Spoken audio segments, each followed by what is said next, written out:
आज का जो टॉपिक है वह डिटर्मिनिज्म और पॉसिबिलिज्म को लेकर है।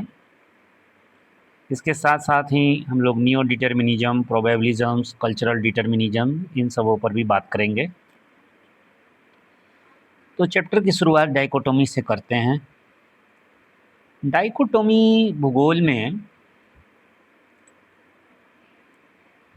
जो बर्नार्ड बेरेनियस के द्वारा प्रस्तुत किया गया, वास्तव में डाइकोटोमी से भूगोल का विकास हुआ है और एक ही विषय को जब हम लोग दो अलग अलग ढंग से अध्ययन करते हैं तो इसी को हम लोग डाइकोटोमी कहते हैं।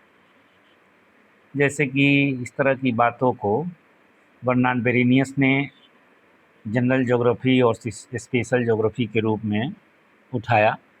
जनरल ज्योग्राफी जो सिस्टमेटिक ज्योग्राफी के रूप में जाना जाता है, वहीं स्पेशल ज्योग्राफी रीजनल ज्योग्राफी के रूप में जाना जाता है।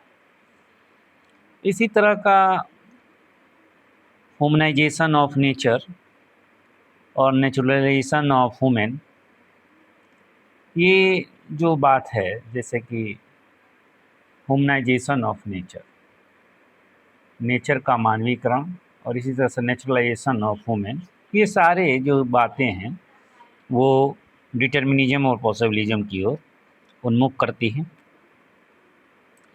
तो ये भी एक प्रकार का डाइकोटोमी है। डिटर्मिनिज्म का मतलब है कि नेचर का कंट्रोल होगा, पॉसिबिलिज्म का मतलब है कि मैन बहुत कुछ कर सकता है। तो ये जो दो विचारधाराएं हैं उसमें बहुत सारे विद्वानों ने काम किया। उनके काम को देखकर उसके बाद अपना डिसीजन लिया जाएगा। तो मानव और पर्यावरण के संबंधों के अध्ययन के संदर्भ में दो विचारधारा आया। एक को हम लोग नियतिवाद और दूसरे को संभववाद कहते हैं।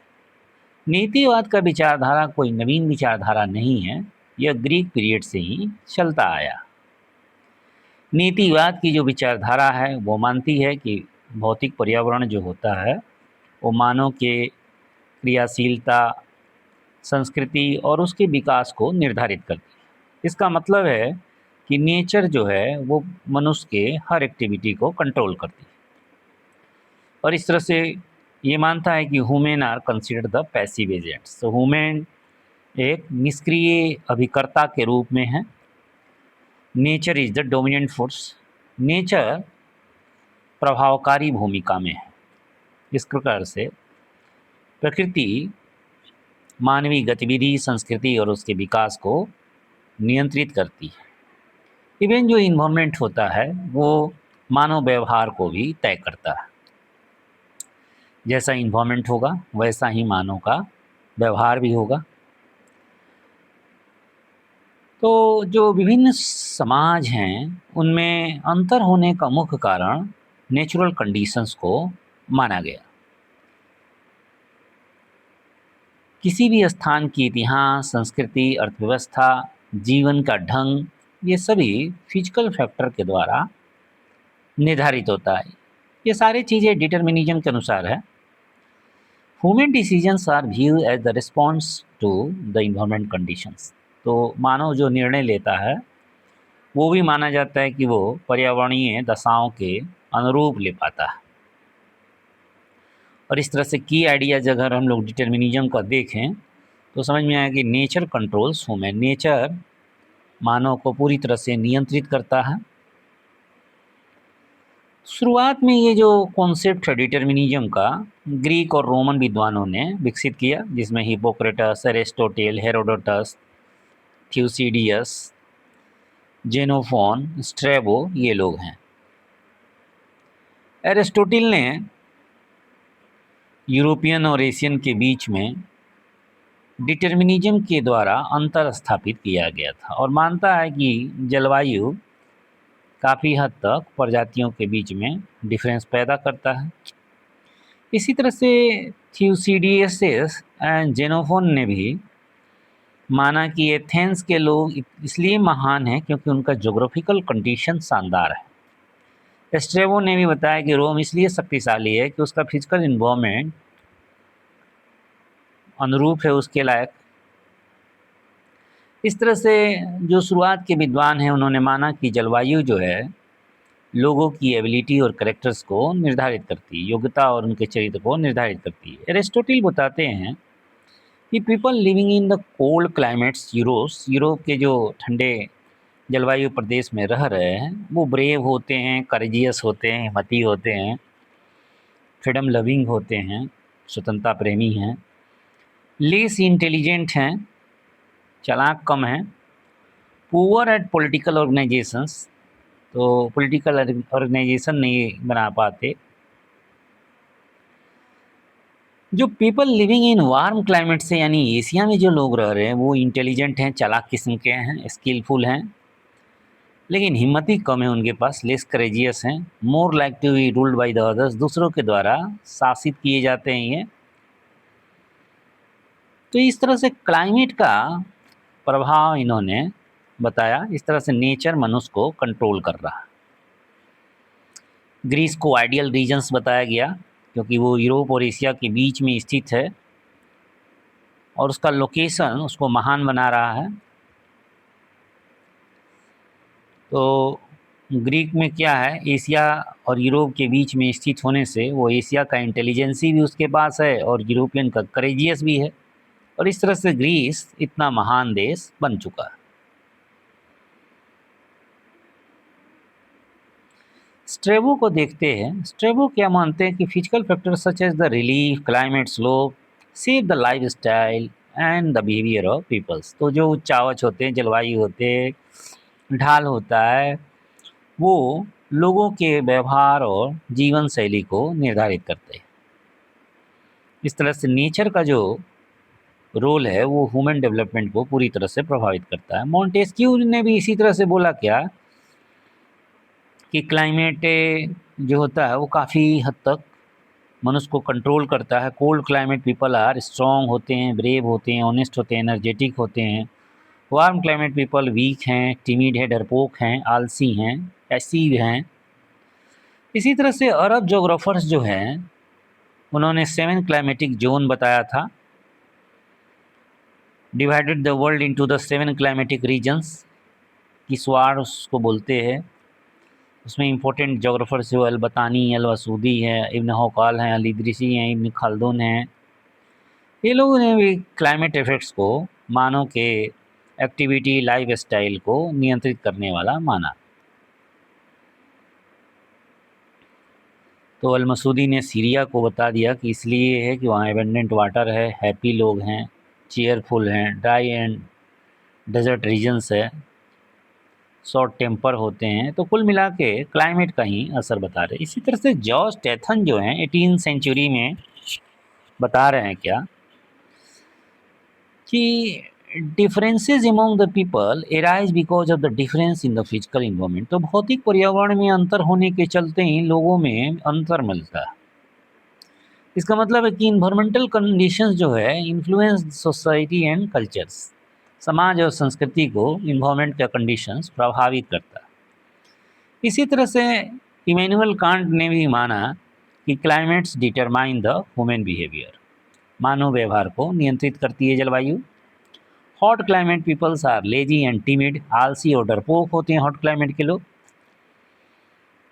और टिमिडिटी होने के चलते यानी डरपोक होने के चलते ही उनमें सुपरस्टिशन है, रूढ़िवादिता है। और इस तरह से ये जो सोसाइटी, इस तरह के लोग होते हैं टिमिड वाले, डरपोक टाइप के, रूढ़िवादिता में विश्वास करने वाले, वो इजीली दूसरों के द्वारा रूल्ड होते, शासन उन पर चलाया जाता है।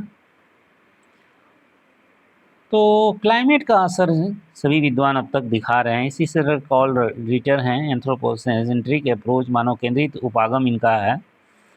Geography study the relationship between the humans and nature, और इन्होंने बताया कि फिजिकल इन्वायरमेंट का प्रभाव मनुष्य शरीर पर, स्वास्थ्य पर, फिजिकल कंस्टिट्यूशन पर, शरीर पर पड़ता है।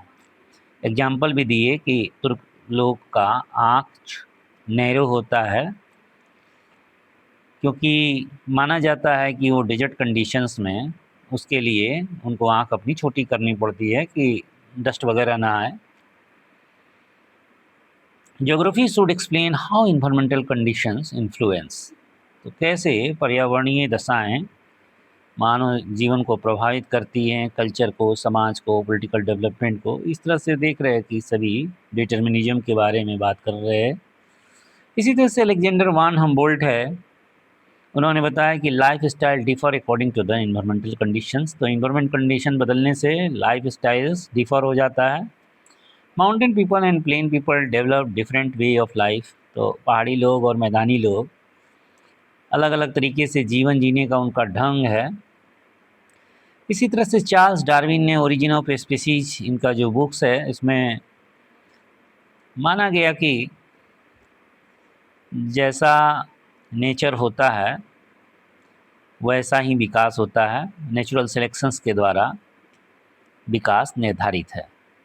और इस तरह से साइंटिफिक डिटर्मिनिज्म्स को ये बूस्टअप कर रहे हैं। इसी तरह से देखेंगे विलियम मॉरिस डेविस हैं, इन्होंने भी डार्विन की इवोल्यूशनरी थ्योरी को माना और फिजिकल इन्वायरमेंट का काफ़ी ह्यूमन सोसाइटी पर प्रभाव बताया। फ्रेडरिक रेडजल जो कि नियो इन्वायरमेंटल डिटर्मिनिज्म्स या इन्वायरमेंटल डिटर्मिनिज्म्स को इन्होंने टर्म दिया और पर्यावरण का काफ़ी रोल बताया। Social Darwinisms develop the organic theory of states. तो इन सबों से social Darwinism, environmental, social Darwinism क्या है कि जो समाज पर पर्यावरण का प्रभाव है, इस पे भी विकासवाद चल रहा है। The state behaves like a living organism. State एक लिविंग ऑर्गेनिज्म की तरह व्यवहार करता है। जैसा जैसा इन्वायरमेंट जहाँ का होता है वैसा ही वो राज्य का नेचर हो जाता है।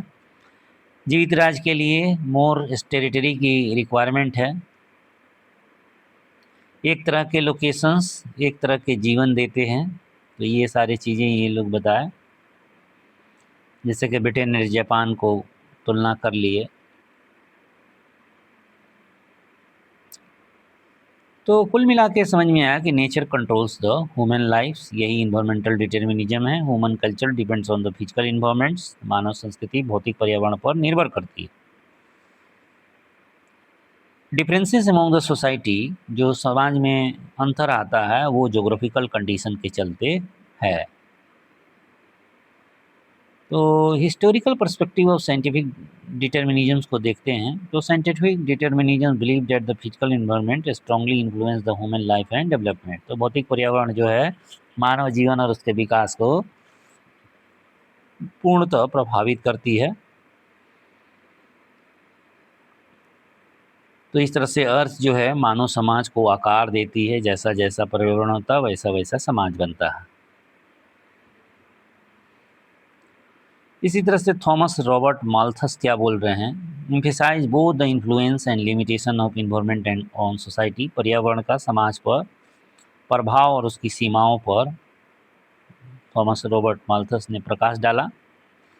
कॉलिटर भी मानते हैं कि physical environment determine the course of human developments.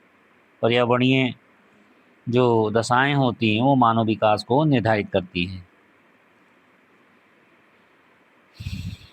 इसी तरह से चार्ल्स डार्विन हैं, फ्रेडरिक रेडजल इन्वायरमेंटल डिटर्मिनिज्म्स को वकालत कर रहे हैं।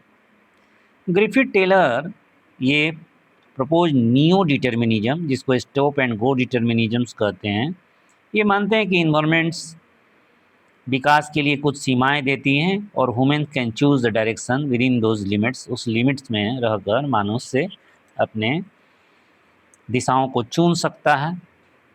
मनुष्य को उन्होंने ट्रैफिक कंट्रोल पुलिस की तरह माना, जिसको उसको नेचर का सिग्नल पकड़ना पड़ता है। अगर नेचर रेड सिग्नल दिखा रहा है तो उस समय विकास नहीं करना है, ग्रीन सिग्नल में मतलब विकास करिए उस रास्ते पर, येलो सिग्नल का मतलब है गेट रेडी। तो ये ने बीच का रास्ते पर चलता है ये थ्योरी, आगे और हम लोग डिटेल में पढ़ेंगे। तो इस तरह से हम लोग देख रहे हैं कि जो ये थ्योरी बता रहा है उसमें पर्यावरण का मुख्य रूप से योगदान है, चाहे वो मानव व्यवहार को कंट्रोल करना हो, संस्कृति, सभ्यता, सभी पर्यावरणीय दशाओं से निर्धारित हो रही है। इसी सिंपल हैं ये भी इन्वायरमेंटल डिटर्मिनिज्म की ये सपोर्टर हैं। उन्होंने माना कि man is a product of earth surfaces. इस तरह से इनके 2 बुक्स भी आए हैं, American history and it's geographical condition, influence of geographical environment. तो माउंटेन पीपल कंजर्वेटिव मानसिकता के होते हैं, हार्ड वर्किंग होते हैं, ट्रेडिशनल एंड आइसोलेटेड हो रहते हैं। प्लेन पीपल प्रोग्रेसिव होते हैं, इनोवेटिव होते हैं, ओपन टू चेंज। इसी तरह से मेडिटेरियन पीपल जो हैं, भूमध्यसागरीय लोग, वो चेयरफुल इमेजिनेटिव होते हैं due to the pleasant climate. इसी तरह से डिटर्मिनिज्म के में एल्सवर्थ हंटिंगटन का है, इन्होंने भी क्लाइमेट का बहुत प्रभाव माना था मनुष्य पर। Climate is the most important factor influencing the civilisation. और इन्होंने rise and decline of civilisations पर बताया कि क्लाइमेट का किस तरह से प्रभाव पड़ता है।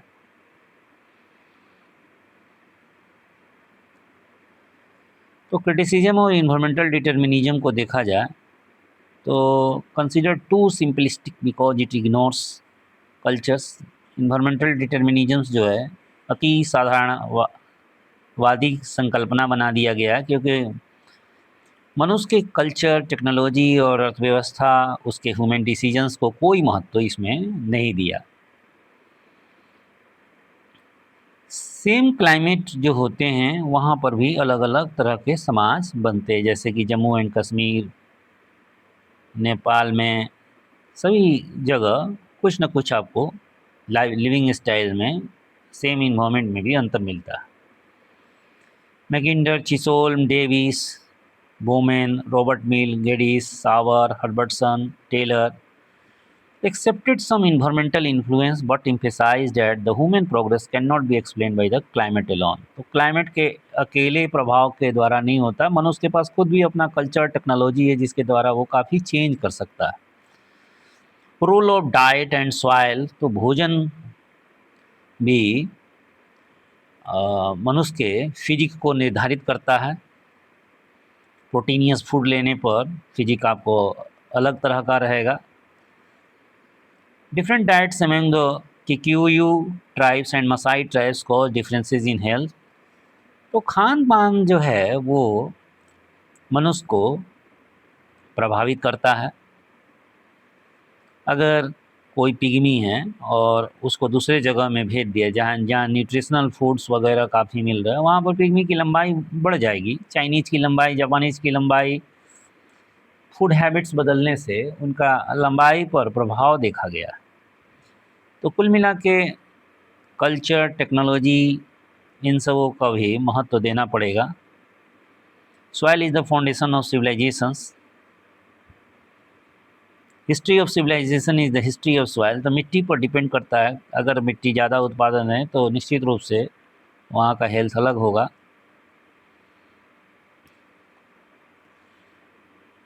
तो यहाँ पर वही बात है कि Chinese, Japanese pygmies become taller and healthier after migrating regions with better food and living conditions. दूसरे जगह गए तो उनकी हाइट वाइट बढ़ गई। तो इस तरह से इन्वायरमेंटल डिटर्मिनिज्म का क्रिटिसिजम्स है, लिमिटेशन ऑफ इन्वायरमेंटल डिटर्मिनिज्म्स। ठीक है, इन्वायरमेंट प्रभावित करती है, लेकिन मनुष्य भी बहुत कुछ उसमें अपने कल्चर, इकोनॉमिक, टेक्नोलॉजी के द्वारा काफ़ी कुछ परिवर्तन ला सकता है। डाइट और हेल्दी डाइट के द्वारा वो अपना हेल्थ को सुधार सकता है, अपने लंबाई को बढ़ा सकता है। एस्किमो और Siberian tribes adopted differently to cold regions, तो अलग अलग तरीके से रह रहे हैं। इसी तरह से भारत में खासी, गारो, जयंतिया, लुसाई ट्राइब्स जो हैं, इन सबों के एक ही तरह के पर्यावरण होने पर भी लाइफ स्टाइल में अंतर मिलता है। ह्यूमन चॉइस और टेक्नोलॉजी का महत्व तो नहीं दिया गया। तो ये सब हम लोग देख रहे हैं कि मनुष्य भी काफ़ी कुछ अपने टेक्नोलॉजी के माध्यम से एग्रीकल्चर प्रोडक्शंस में काफ़ी कुछ चेंज ला सकता है। तो इस तरह से इन्वायरमेंटल डिटर्मिनिज्म हो या पॉसिबिलिज्म, सभी वन साइडेड बात कर रहे हैं। तो स्पेट इसी तरह से देखिए, OH के स्पेट बोल रहे हैं कि environment alone is meaningless without humans. Human के बिना इन्वायरमेंट कुछ नहीं है। Human society culture and psychology influence the environmental use, इसको प्रभावित करते हैं। Human and environment are interdependent, ये मॉडर्न पर्सपेक्टिव है। It is difficult to say which influence the other more, कौन सा किसका ज़्यादा प्रभाव है, किसका कम प्रभाव है। तो इस तरह से हम लोग देख रहे हैं कि ये एक अतिवादी विचारधारा है, बहुत ज़्यादा इन्वॉल्वमेंट को महत्व दे दिया गया। पॉसिबिलिज्म भी, ये भी एक एक्सट्रीमिस्ट विचारधारा, क्योंकि इसको अगर ह्यूमन टेक्नोलॉजी कल्चर इन्हीं को मान लेना तो मनुष्य अपने इन्वायरमेंट को ख़राब कर सकता है। तो ये इन्वायरमेंटल डिटरमिनिज्म का एंटीथीसिस एक तरह का रिएक्शन है। इसमें ह्यूमन बीइंग्स को, मानव जाति को एक्टिव एजेंट माना गया, न कि पैसिव एजेंट। और इस तरह से ये प्रकृति का विजेता इसमें मान लिया गया।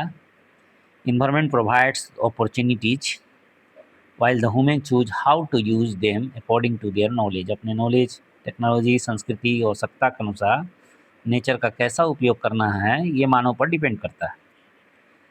ये बात सही है, अगर मनुष्य अगर तार्किक ढंग से सोचे तो वो सस्टेनेबल बना के रखेगा, लेकिन ब्लाइंडली यूज करने लगे ना तो पोल्यूशंस वगैरह, इन्वायरमेंटल डिग्रेडेशन हो जाएगा, पर्यावरण अवनयन हो जाएगा।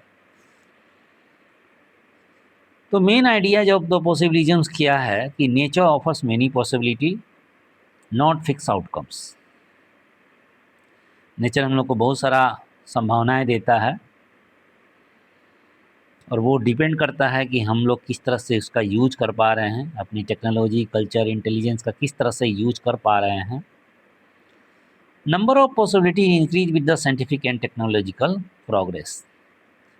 तो संभावनाएं में लगातार वैज्ञानिक और तकनीकी उपलब्धि के द्वारा बढ़ोतरी होती रहती है। और इस तरह से ह्यूमन बीइंग्स जो है, मानव, वो पर्यावरण को काफ़ी हद तक मॉडिफाई कर सकता है। लुशियन फेवरे, हम लोग जानते हैं कि पॉसिबिलिज्म टर्म्स दिए थे। उन्होंने बताया कि कहीं भी व्यवस्था नहीं है, वरन हर जगह संभावनाएं ही संभावनाएं। मनुष्य इन संभावनाओं का स्वामी होने के नाते वो निर्णय लेने के लिए स्वतंत्र है। There are no necessities but everywhere possibility, man is the master of this possibility, जज ऑफ देयर यूज। तो nature is not essential cause of human development. Nature मानव विकास के लिए आवश्यक कारण नहीं है। मनुष्य काफ़ी हद तक अपने टेक्नोलॉजी, कल्चर, इंटेलिजेंस का प्रयोग करके उसमें चेंज ला सकता है। तो ये भी बात अतिवादी है। नेचर, मनुष्य के लिए भी लिमिटेशंस है, कहाँ तक वो इन्वायरमेंटल डिग्रेडेशन कर लेगा तो खुद ही उसके लिए सुसाइड हो जाएगा। तो विडाल डी ला ब्लास ने भी इस तरह से इन्वायरमेंटल डिटर्मिनिज्म को रिजेक्ट किया और बताया कि नेचर बहुत सारे सीमाएं देता है, अवसर देता है। Human respond depends on culture, traditions, life styles, skills. तो अपने संस्कृति, अपनी परंपरा, अपने जीवन का ढंग, स्किल्स, इन सबों के द्वारा वो मनुष्य उत्तर देता रहता है। जीन ब्रून्स का भी इसी तरह से कि nature is not mandatory but permissive. तो प्रकृति जो है वो अनिवार्य नहीं है, बल्कि वह अपने आप में परमिशन देती रहती है। इसका मतलब है कि मनुष्य जो है इन्वायरमेंट में परिवर्तन करता है, लेकिन इस तरह से पर्यावरण का विजेता नहीं है। तो ये परमिसिव रोल्स में है नेचर। इसी तरह से जे फ्ल्यूर ने बताया कि जो रीजन्स ऑफ हंगर्स हैं, रीजन्स ऑफ एफर्ट्स हैं, मनुष्य अपने टेक्नोलॉजी के माध्यम से जीत सकता है। कार्लो सावर हैं, ये भी पॉसिबिलिज्म के सपोर्टर हैं। ह्यूमन कल्चर लैंडस्केप्स को अलग अलग आकार देती है। एच बैरोज हैं, उन्होंने ह्यूमन इकोलॉजी थ्योरी दिया था और बताया कि ह्यूमन और इन्वायरमेंट एक दूसरे से इंटरेक्ट होते हैं। मानव भी इकोलॉजी को काफ़ी प्रभावित करती है, इकोलॉजी भी ह्यूमन को प्रभावित करती है। तो ये सब पॉसिबिलिज्म के सपोर्ट में आर्गुमेंट दिए गए। सिमिलर इन्वायरमेंट्स में प्रोड्यूस डिफरेंट कल्चर्स। एक ही तरह का पर्यावरण अलग अलग संस्कृति उसमें उत्पन्न होती है, क्योंकि उसमें कल्चर और टेक्नोलॉजी सबका अलग अलग हो जाएगा। जैसा जिसका एडवांस टेक्नोलॉजी हुआ तो उसमें एडवांस तरह का डेवलपमेंट होगा। Same region can have different level of development on the human efforts. ये लिमिटेशन ऑफ पॉसिबिलिज्म है कि पर्यावरण भी अपने बाधा उत्पन्न करती है। Human freedom is not unlimited, उसकी भी सीमा है। क्लाइमेट रिलीफ रिसोर्सेज ये भी विकास को कंट्रोल करते हैं। और अगर मनुष्य नहीं मानता है तो उसको इन्वायरमेंटल डिग्रेडेशन, हेल्थ इश्यूज आना ही आना है। तो ये सब हम लोग देख पाए। मीनिंग ऑफ पॉसिबिलिज्म सब समझ में आ गया कि यहाँ पर मनुष्य जो है एक्टिव एजेंट है। Nature is an adviser not a dictator, ये पॉसिबिलिज्म का मोटो लाइन है। तो ह्यूमन भी अपने नॉलेज, टेक्नोलॉजी, कल्चर और इकोनॉमिक कंडीशन के द्वारा इन्वायरमेंट में काफ़ी हद तक परिवर्तन ला सकता है, इकोनॉमिक डेवलपमेंट कर सकता है। लेकिन वही बात है ना कि इकोनॉमिक डेवलपमेंट ब्लाइंडली अगर करेगा तो फंस जाएगा खुद ही मनुष्य। तो इस तरह से हम लोग पॉसिबिलिज्म्स को देख रहे हैं। सारी दबी वगैरह के बारे में फ्रेंच ये ब्लास ने बताया था। बिडाल डी लाप्लास के बाद पॉसिबिलिज्म को वाइडली एक्सपेंड किया गया। जीन ब्रून्स उसमें, ईसा बोमेन ये सब सपोर्टर हैं, कार्लो सावर, हरलान बैरोज, तो ये लोग काफ़ी हद तक बताए।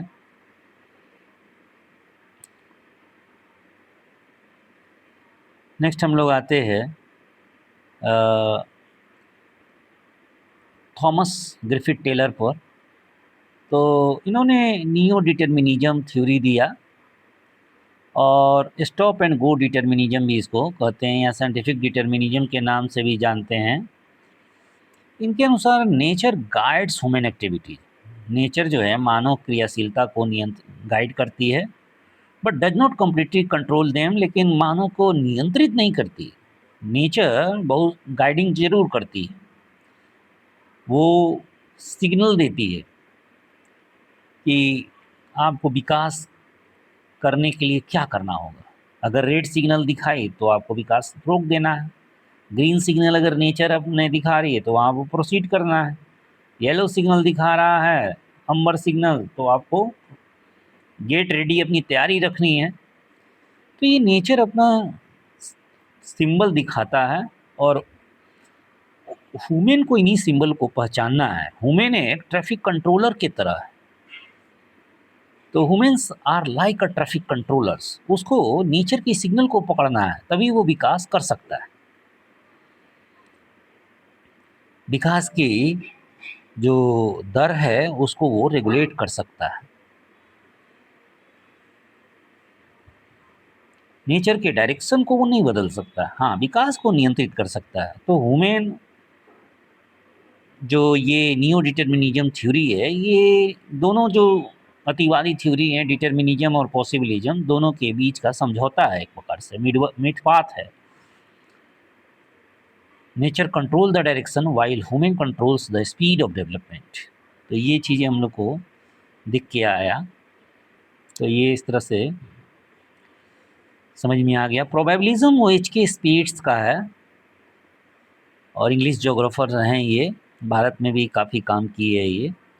Environment does not determine human action, ये भी मानता है कि इन्वायरमेंट जो है ह्यूमन एक्शन को निर्धारित नहीं करती है। It makes some choices, nature choice देती है, और मनुष्य उसमें सबसे ज़्यादा जो प्रोबेबल चॉइस होता है उसको ढूंढता है। ह्यूमन रिटर्न फ्रीडम, तो ह्यूमन को स्वतंत्रता है, और certain environment option are more practical and likely. तो कुछ इन्वायरमेंट जो सबसे बेस्ट ऑप्शन दिया है उसी को यूज करते हैं। तो इस तरह से प्रोबेबिलिज्म का थ्योरी वो एच के स्पीड्स ने दिया। हालांकि ये बात ब्लास भी बोलते थे, और उनमें से जो सबसे बेस्ट प्रोबेबिलिटी है उसी को हम लोग चुनते हैं।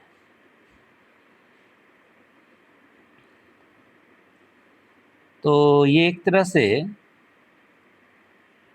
मिडल पाथ है, प्रोबेबिलिटी और साइंटिफिक डिटर्मिनिज्म्स दोनों।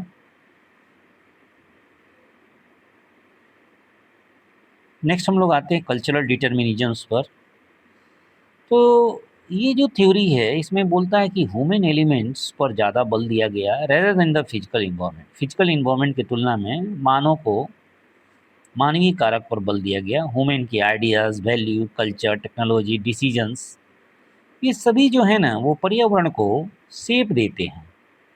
Different society perceive the same environment differently. अलग अलग जो समाज है अलग अलग पर्यावरण को लेती है, यानी एक ही पर्यावरण को, सेम इन्वायरमेंट को अलग अलग समाज अलग अलग तरीके से लेती है।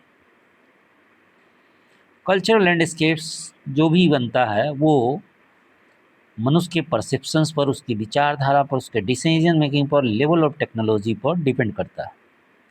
जैसे जैसे टेक्नोलॉजी एडवांस होती है वैसे वैसे वहाँ का कल्चरल लैंडस्केप्स अलग हो जाता है।